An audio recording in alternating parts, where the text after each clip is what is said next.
আচ্ছা, এই ভিডিওটার মধ্যে আমি তোমাদেরকে অ্যাকচুয়ালি কোনো গ্রামাটিক্যাল রুলস নিয়ে কিছু বলবো না।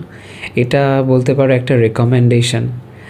সবসময় তো পড়াশুনো বই পড়ে গেলেই হবে না, আরও আশপাশের জিনিসগুলোতেও ইনভলভ হতে হবে। তো আমি তোমাদের আগেও বলেছিলাম টুকটাক ইংলিশে মুভিজ দেখারও কিন্তু খুব প্রয়োজন আছে। তো আমি তোমাদেরকে কয়েকটা মুভি রেকমেন্ড করছি, মুভিগুলো দেখো। এই মুভিগুলো দেখলে বেশ ভালো লাগবে, আর অনেক কিছু ওয়ার্ডসও তোমরা এখান থেকে শিখতে পারবে। আচ্ছা, প্রথমে যে মুভিটার নাম আমি বলছি সেটা একটা অ্যানিমেটেড ফিল্ম।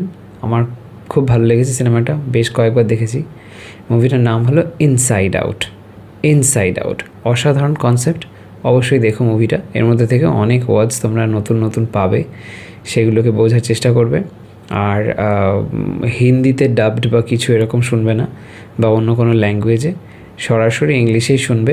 প্রয়োজনে সাবটাইটেলস অন করে নাও, সেটা দিয়ে দেখো ওয়ার্ডস কী বলছে সেটা বোঝার চেষ্টা করো।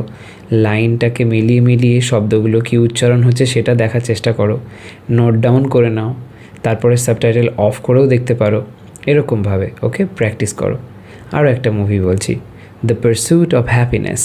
দ্য পারস্যুট অফ হ্যাপিনেস খুব সুন্দর সিনেমা, উইল স্মিথের মুভি, খুব মিনিংফুল। আমার খুব ভালো লেগেছে সিনেমাটা, তোমরা দেখতেই পারো।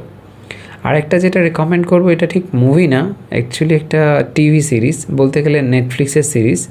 তোমরা হয়তো নাম অনেকে শুনে থাকবে, স্ট্রেঞ্জার থিংস। এই স্ট্রেঞ্জার থিংসটাও কিন্তু খুব সুন্দর একটা সিরিজ, অবশ্যই দেখতে পারো। বেশ জমজমাট একটা ব্যাপার, দারুণ এক্সাইটিং লাগবে, আর এর মধ্যে দিয়ে অনেক ইংলিশ শব্দও তোমরা শিখতে পারবে। সো জানিও আমাকে এগুলোর মধ্যে কোনটা তোমরা দেখতে ইন্টারেস্টেড আছো বা অলরেডি দেখেছো।